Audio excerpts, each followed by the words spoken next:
Hello Karnataka, Namaste Karnataka. Most awaited video or most awaited notification from MCC. ಎಲ್ಲರೂ ತುಂಬ ಕಾತರದಿಂದ ತುಂಬ ದಿನಗಳಿಂದ ಕಾಯ್ತಾ ಇದ್ದರು ಒಂದು ನೋಟಿಫಿಕೇಷನ್ ಬರಬೇಕು MCCಯಿಂದ, ಮೆಡಿಕಲ್ ಕೌನ್ಸಿಲಿಂಗ್ ಕಮಿಟಿಯಿಂದ. ಯಾಕೆಂದರೆ ಸ್ಟಾರ್ಟ್ ಆಗಬೇಕು ಕೌನ್ಸಿಲಿಂಗ್ ಅಂದರೆ ಇಲ್ಲಿಂದ ಒಂದು ನೋಟಿಫಿಕೇಷನ್ ಬರಲೇಬೇಕಿತ್ತು MCCಯಿಂದ ಬಂದರೆ medical, dental, BSc nursing, engineering ಎಲ್ಲರಿಗೂ ಅನುಕೂಲ ಆಗುತ್ತೆ. ಯಾಕೆಂದರೆ ಇಂಜಿನಿಯರಿಂಗು ಮೆಡಿಕಲ್ ಬಿಟ್ಟು ಮಾಡಲಿಕ್ಕೆ ಆಗೋದಿಲ್ಲ. ಹಾಗಾಗಿ ತುಂಬ ದಿನದಿಂದ ಎಲ್ಲರೂ ಕಾಯ್ತಿದ್ರು, ಇನ್ಕ್ಲೂಡಿಂಗ್ KEA. ಸೊ ಈ ದಿನ ಸಂಜೆ MCC ಅವರು ಟೆಂಟೇಟಿವ್ ಶೆಡ್ಯೂಲ್ ಅಂತ ರಿಲೀಸ್ ಮಾಡಿದ್ದಾರೆ. Tentative schedule for online counselling allotment of process for NEET UG MBBS BDS BSc nursing 2024. ಇದು ಫಸ್ಟ್ ನೋಟಿಫಿಕೇಷನು MCC ಕಡೆಯಿಂದ 2024 ನೀಟ್ ಕೌನ್ಸಿಲಿಂಗ್ಗೆ. ಯಾರ್ಯಾರಿಗೆ MCC ಕೌನ್ಸಿಲಿಂಗ್ ಮಾಡುತ್ತೆ? ಆಲ್ ಇಂಡಿಯಾ ಕೋಟಾ 15%ಗೆ, ಡೀಮ್ಡ್ ಯೂನಿವರ್ಸಿಟೀಸ್ಗೆ, ಸೆಂಟ್ರಲ್ ಯೂನಿವರ್ಸಿಟೀಸ್ಗೆ, ಏಮ್ಸ್ಗೆ, ಜಿಪ್ಮರ್ ಪಾಂಡಿಚೇರಿ ಮತ್ತು ಕಾರೈಕಲ್ಲಲ್ಲಿರೋರಿಗೆ. ಸೊ ಶೆಡ್ಯೂಲ್ ನೋಡೋಣ ಯಾವಾಗಿಂದ ಸ್ಟಾರ್ಟ್ ಆಗ್ಬೋದು ಅಂತ. ಯಾಕೆಂದರೆ KEಯಲ್ಲಿ ನಮ್ಮ ಇಂಜಿನಿಯರಿಂಗ್ ಸ್ಟೂಡೆಂಟ್ಸು ಬೇರೆಯವರೆಲ್ಲ ಆಲ್ರೆಡಿ ಆಪ್ಷನ್ ಎಂಟ್ರಿ ಮಾಡಿ ಕಾಯ್ತಾ ಇದ್ದಾರೆ. ಲಾಸ್ಟ್ ಡೇಟು, ಇನ್ನೇನು ಮಾರ್ಕ್ ರಿಸಲ್ಟ್ ಬರುತ್ತೆ ಹಾಗೆ ಹೀಗೆ ಅಂತ. ಸೊ ಕಂಬೈನ್ಡ್ ಕೌನ್ಸಿಲಿಂಗ್ ಆಗಿರೋದ್ರಿಂದ ಅಷ್ಟು ಬೇಗ ಬರೋದಿಲ್ಲ. So verification of tentative seat matrix by the participating institute and NMC seat matrix ವೆರಿಫಿಕೇಷನ್ಗೆ ಸ್ಟಾರ್ಟ್ ಮಾಡೋದೇ ಇವರು 14th, 15th, 16th 3 ಡೇಸು ಇವರು ಸೀಟ್ ಮ್ಯಾಟ್ರಿಕ್ಸ್ ವೆರಿಫಿಕೇಷನ್ಗೆ ಟೈಮ್ ತಗೋತಾರೆ. ನೆಕ್ಸ್ಟು ಸ್ಟೂಡೆಂಟ್ಸ್ ಯಾವಾಗ ರಿಜಿಸ್ಟ್ರೇಷನ್ ಮಾಡ್ಕೋಬಹುದು, ಪೇಮೆಂಟ್ ಮಾಡ್ಬೋದು. If you are participating in 15% all India quota, deemed universities, central universities, AIIMS, ಜಿಪ್ಮರಲ್ಲಿ ನೀವೇನು ಪಾರ್ಟಿಸಿಪೇಟ್ ಮಾಡೋಕ್ಕೆ ಇಂಟ್ರೆಸ್ಟ್ ಇದ್ದರೆ ರಿಜಿಸ್ಟ್ರೇಷನ್ ಮಾಡ್ಕೋಬೇಕು. ಯಾವತ್ತಿಂದ?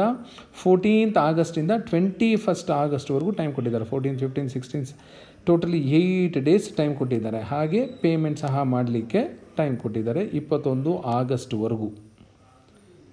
ನೆಕ್ಸ್ಟ್ ರಿಜಿಸ್ಟ್ರೇಷನ್ ಆಯಿತು, ಪೇಮೆಂಟ್ ಆಯಿತು. ನೆಕ್ಸ್ಟ್ ಚಾಯ್ಸ್ ಫಿಲ್ಲಿಂಗು ಮತ್ತು ಲಾಕಿಂಗ್. ಚಾಯ್ಸ್ ಫಿಲ್ ಮಾಡಬೇಕು ಮತ್ತು ನಿಮ್ಮ ಆಪ್ಷನ್ ಎಂಟ್ರಿನ ಲಾಕ್ ಮಾಡಬೇಕಾಗತ್ತೆ. ಅದಕ್ಕೆ ಟೈಮ್ ಕೊಟ್ಟಿರೋದು ನಿಮಗೆ 5 ಡೇಸ್ ಕೊಟ್ಟಿದ್ದಾರೆ. 16th, 17th, 18th, 19th, 20th August. So choice locking time ಕೊಟ್ಟಿದ್ದಾರೆ ನಿಮಗೆ ಅಪ್ ಟು 20ನೇ ತಾರೀಕು ಆಗಸ್ಟ್ 2024. 5 ದಿನ ಟೈಮ್ ಕೊಡ್ತಾರೆ ನಿಮಗೆ ಚಾಯ್ಸ್ ಫಿಲ್ಲಿಂಗ್ಗೆ ಮತ್ತು ಲಾಕ್ ಮಾಡೋದಕ್ಕೆ. ಅವ್ರಿಗೆ ಟೈಮ್ ಬೇಕಲ್ವ ಫಸ್ಟ್ ರೌಂಡು ಪ್ರೋಸೆಸಿಂಗ್ ಮಾಡೋದಕ್ಕೆ. Seat allotment first round seat allotment processing ಇದು ಮಾಡೋದಕ್ಕೆ 2 ದಿನ ತೊಗೋತಾರೆ ಅವರು, 21 ಮತ್ತು 22. ಸೊ ನಿಮಗೆ all India counselling result first round ಯಾವಾಗ ಬರುತ್ತೆ? 23ನೇ ತಾರೀಕು ಆಗಸ್ಟ್ ಬರುತ್ತೆ. ನೆಕ್ಸ್ಟು ನೀವು ಕಾಲೇಜ್ಗೆ ಏನಾದರೂ ರಿಪೋರ್ಟ್ ಆಗಬೇಕು, ಜಾಯಿನ್ ಆಗಬೇಕು ಅಂದರೆ 6 ದಿನ ಟೈಮ್ ಕೊಡ್ತಾರೆ. 24, 25, 26, 27, 28, 29. ಯಾಕೆ ಜಾಸ್ತಿ ದಿನ ಟೈಮ್ ಕೊಡ್ತಾರೆ ಅಂದರೆ ನಿಮಗೆ ಎಲ್ಲೆಲ್ಲೋ ಸೀಟ್ ಸಿಕ್ಕಿರುತ್ತೆ. ಡೆಲ್ಲಿಯಲ್ಲಿರ್ಬೋದು, ಪಾಂಡಿಚೇರಿಯಲ್ಲಿರ್ಬೋದು, ಆಂಧ್ರದಲ್ಲಿರ್ಬೋದು, ತಮಿಳ್ನಾಡಲ್ಲಿರ್ಬೋದು. ಆಲ್ ಇಂಡಿಯಾ ಕೋಟಾದಲ್ಲಿ ನೀವೇನಾದ್ರು ಪಾರ್ಟಿಸಿಪೇಟ್ ಮಾಡ್ತಿದ್ರೆ ಸೊ ನಿಮಗೆ ಸಫಿಷಿಯೆಂಟ್ ಟೈಮ್ ಕೊಟ್ಟಿದ್ದಾರೆ. 6 ದಿನ ಕೊಟ್ಟಿದ್ದಾರೆ. Verification of joint candidates data by institutes, sharing of data by MCC. So ಇದಕ್ಕೆ 2 ದಿನ ಟೈಮ್ ಕೊಟ್ಟಿದ್ದಾರೆ, 30 ಮತ್ತು 31. ವೆರಿಫಿಕೇಷನ್ ಆಗಬೇಕು, ಯಾಕೆಂದರೆ ನೀವು ಹೋಗಿ ಅಲ್ಲಿ ಜಾಯಿನ್ ಆಗಿದ್ದೀರಾ ಇಲ್ವಾ ಅಂತ. So this is about first round UG NEET counselling, ಅಂದರೆ ಆಲ್ ಇಂಡಿಯಾ ಕೌನ್ಸಿಲಿಂಗ್. ಸೊ ಇದು ಆಗೋವರೆಗೂ ನಮ್ಮಲ್ಲಿ KEಯಲ್ಲಿ ಸ್ಟೇಟ್ ಕೌನ್ಸಿಲಿಂಗ್ ಮಾಡಲಿಕ್ಕೆ ಸಾಧ್ಯ ಇಲ್ಲ. ಪ್ರೊಸೆಸ್ ಮಾಡ್ತಾ ಇರ್ಬೋದು, ಬಟ್ ರಿಸಲ್ಟ್ ಎಲ್ಲ ಮಾಡಲಿಕ್ಕೆ ಸಾಧ್ಯ ಇಲ್ಲ. ಹಾಗಾಗಿ ನಾನು ತುಂಬ ಎಲ್ಲ ಹಿಂದಿನ ವೀಡಿಯೋದಲ್ಲಿ ಹೇಳ್ತಿದ್ದೆ ತುಂಬ ಟೈಮ್ ಇದೆ, ನಿಮಗೆ ತುಂಬ ಟೈಮ್ ಇದೆ ಅಂತ ಹೇಳ್ತಾನೆ ಬರ್ತಿದ್ದೆ. ಯಾಕೆಂದರೆ MCCಯಿಂದ ನೋಟಿಫಿಕೇಷನ್ ಬರೋವರೆಗೂ ಏನೂ ಮಾಡಲಿಕ್ಕೆ ಸಾಧ್ಯ ಇಲ್ಲ. ಸೊ ಫಸ್ಟ್ ರೌಂಡ್ ಆಯಿತು. ಸೆಕೆಂಡ್ ರೌಂಡ್ ಯಾವಾಗ ಸ್ಟಾರ್ಟ್ ಮಾಡ್ತಾರೆ? ಫಸ್ಟ್ ರೌಂಡ್ ಯಾವಾಗ ಮುಗಿದಿತ್ತು ನಿಮಗೆ? ರಿಪೋರ್ಟಿಂಗ್ಗೆ 29 ಆಗಸ್ಟ್. 29 ಆಗಸ್ಟ್ ಫಸ್ಟ್ ರೌಂಡ್ ಮುಗಿದ್ರೆ ನೆಕ್ಸ್ಟ್ ಇವರು ಸ್ಟಾರ್ಟ್ ಮಾಡೋದು 5 ಸೆಪ್ಟೆಂಬರ್. ಈ ಮಧ್ಯದಲ್ಲಿ ಸ್ಟೇಟಲ್ಲಿ ಮಾಡಬೇಕಾಗತ್ತೆ, ಕೌನ್ಸಿಲಿಂಗ್ ಮಾಡಬೇಕಾಗತ್ತೆ. ಈ ಮಧ್ಯದಲ್ಲಿ ಫಸ್ಟ್ ರೌಂಡ್ ಆಗುತ್ತೆ, ಸೆಕೆಂಡ್ ರೌಂಡ್ ಮಧ್ಯದಲ್ಲಿ ಸ್ಟೇಟ್ ಕೌನ್ಸಿಲಿಂಗ್ ನಡೆಯುತ್ತೆ. ಸೊ 4th ಆ್ಯಂಡ್ 5th 2 ದಿನ verification of tentative seat matrix by the participating institutes. ಯಾಕೆಂದರೆ ಒಂದಷ್ಟು ಜನ ಅಡ್ಮಿಟ್ ಆಗಿರ್ತಾರೆ, ಇನ್ನೆಷ್ಟು ಸೀಟ್ ಉಳಿದಿದೆ ಅಂತ ಸೀಟ್ ಮ್ಯಾಟ್ರಿಕ್ಸ್ ರಿಲೀಸ್ ಮಾಡೋದಕ್ಕೆ. Next registration. ಒಂದಷ್ಟು ಜನ ಫಸ್ಟ್ ರೌಂಡ್ಗೆ ರಿಜಿಸ್ಟರ್ ಆಗಿರೋದಿಲ್ಲ, ಅವರು ಸೆಕೆಂಡ್ ರೌಂಡ್ಗೆ ರಿಜಿಸ್ಟರ್ ಮಾಡ್ಕೋಬಹುದು. ಸೊ ಅವರು ಸೆಕೆಂಡ್ ರೌಂಡ್ಗೆ ರಿಜಿಸ್ಟರ್ ಮಾಡಿಕೊಂಡು ಪೇಮೆಂಟ್ ಮಾಡೋದಕ್ಕೆ ಟೈಮ್ ಕೊಟ್ಟಿರೋದು 6 ದಿನ ಟೈಮ್ ಕೊಟ್ಟಿದ್ದಾರೆ. 5th ಸೆಪ್ಟೆಂಬರಿಂದ 10th ಸೆಪ್ಟೆಂಬರ್ವರೆಗೂ, 5th, 6th, 7th, 8th, 9th, 10th ಸೆಪ್ಟೆಂಬರ್ವರೆಗೂ ಸೆಕೆಂಡ್ ರೌಂಡ್ಗೆ ರಿಜಿಸ್ಟರ್ ಆಗೋರಾಗ್ಬೋದು. ಪೇಮೆಂಟ್ ಸಹ ಮಾಡಬೇಕಾಗತ್ತೆ. ನೆಕ್ಸ್ಟ್ ಅವ್ರ ಚಾಯ್ಸ್ ಫಿಲ್ಲಿಂಗು ಲಾಕಿಂಗ್ ಎಲ್ಲ ಯಾವಾಗ ಮಾಡಬೇಕಾಗುತ್ತೆ? 5 ದಿನ ಟೈಮ್ ಕೊಟ್ಟಿದ್ದಾರೆ. 6th September, 7th, 8th, 9th, 10th ಸೆಪ್ಟೆಂಬರ್ವರೆಗೂ ಟೈಮ್ ಕೊಟ್ಟಿದ್ದಾರೆ.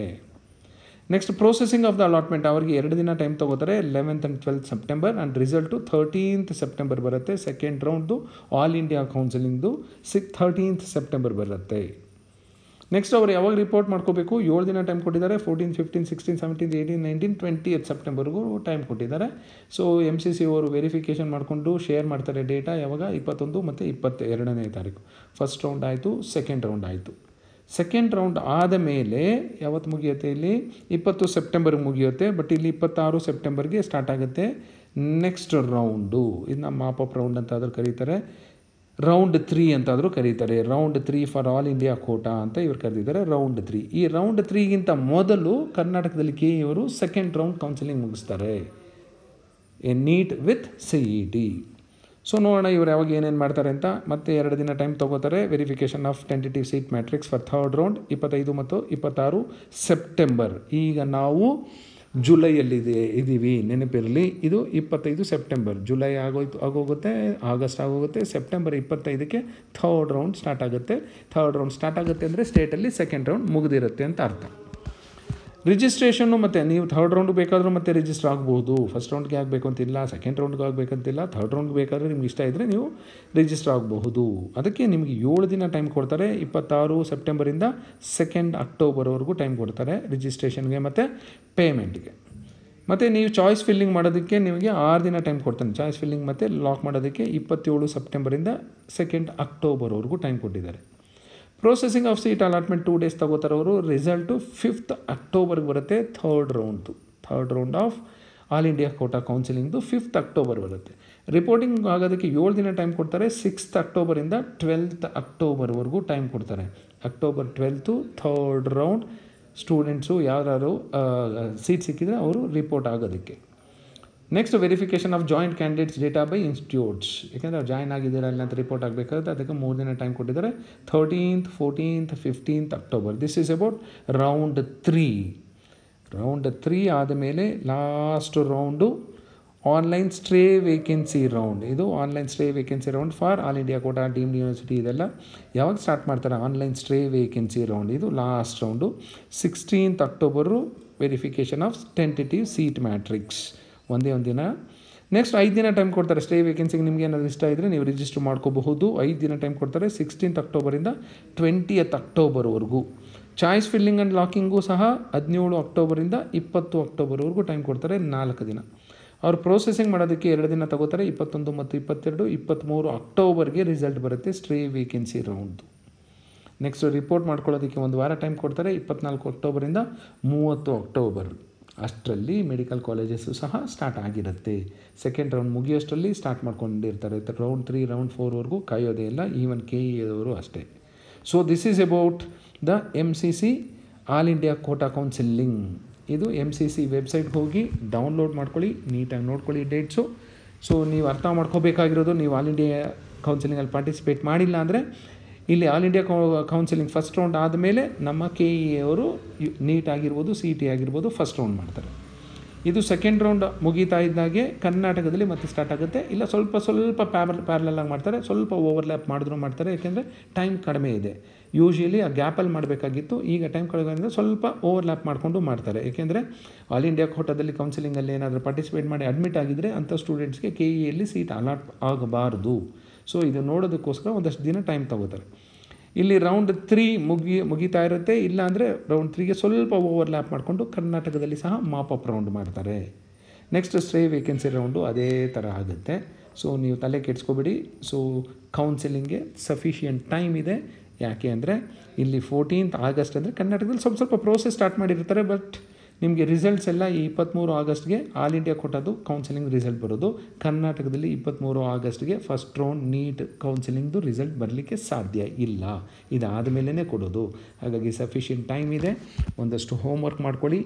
ಸಫಿಷಿಯೆಂಟ್ ಟೈಮ್ ಇರೋದ್ರಿಂದ ಪ್ರಯಾರಿಟಿ ಆರ್ಡ್ರನ್ನ ನೀಟಾಗಿ ಚೆಕ್ ಮಾಡ್ಕೊಳ್ಳಿ. ಗೌರ್ಮೆಂಟ್ ಕಾಲೇಜಸ್ಸೇ ಇನ್ಕ್ಲೂಡ್ ಮಾಡ್ಕೊಂಡಿರ್ತೀರ. ಒಂದಷ್ಟು ಲೇಟೆಸ್ಟಾಗಿ ಸ್ಟಾರ್ಟ್ ಆಗಿರೋದು ಹೊಸ ಮೆಡಿಕಲ್ ಕಾಲೇಜ್ ಸೇರಿಸ್ಕೋಬೇಕಾ ಬೇಡವಾ ಡಿಸ್ಕಸ್ ಮಾಡಿ. ಇಲ್ಲ ಅಲ್ಲಿ ಹೋಗಿ ವಿಸಿಟ್ ಮಾಡಿ. ಸೊ ಅಲ್ಲಿ ಇನ್ಫ್ರಾಸ್ಟ್ರಕ್ಚರ್ ಇದೆಯಾ ಇಲ್ವಾ, ಯಾಕೆ NMC ಅವ್ರಿಗೆ ಫೈನ್ ಹಾಕಿದ್ರು ಅಂತೆಲ್ಲ ತಿಳ್ಕೊಳ್ಳಿ. So if you feel private college is better than just started medical colleges, private colleges ಸಹ ಇನ್ಕ್ಲೂಡ್ ಮಾಡ್ಕೋಬೋದು. It depends on your parameters. ನೀವು ಯಾವ ಪ್ಯಾರಾಮೀಟರ್ ಕನ್ಸಿಡರ್ ಮಾಡ್ಕೋತೀರಾ. ಗೌರ್ಮೆಂಟ್ ಕಾಲೇಜೇ ಬೇಕಾ, ಇಲ್ಲಾಂದರೆ ನೀಟಾಗಿರೋ ಪ್ರೈವೇಟ್ ಕಾಲೇಜ್ ಆದರೂ ಓಕೆನಾ ನಿಮಗೆ, ಅಲ್ಲಿ ಫೀಸ್ ಕಟ್ಟೋದಕ್ಕೆ ಆಗುತ್ತೆ ನಿಮಗೆ ಅನ್ನೋದೆಲ್ಲ ನೋಡಿಕೊಂಡು ಆಪ್ಷನ್ ಎಂಟ್ರಿ ಪ್ರಯಾರಿಟಿ ಟೇಬಲ್ ನೀಟಾಗಿ ರೆಡಿ ಮಾಡ್ಕೊಳ್ಳಿ. ಸಫಿಷಿಯೆಂಟ್ ಟೈಮ್ ಇರೋದ್ರಿಂದ ಅದು ಟೈಮ್ ಕೊಟ್ಟಾಗ ಇಮಿಡಿಯೇಟಾಗಿ ನೀವು ಅಪ್ಲೋಡ್ ಮಾಡ್ಬೋದು. That's all for today. ಅಂತೂ ಇಂತೂ ಒಂದು ಒಳ್ಳೆಯ ನ್ಯೂಸ್ ಬಂತು. ಸೊ ನೀಟ್ UG ಕ್ಯಾಂಡಿಡೇಟ್ಸ್ ಎಲ್ಲ ಸ್ಟಾರ್ಟ್ ಮಾಡ್ಕೊಳ್ಳಿ ಹೋಮ್ವರ್ಕ್ ಮಾಡೋದಕ್ಕೆ. All the best for your counselling. Thank you.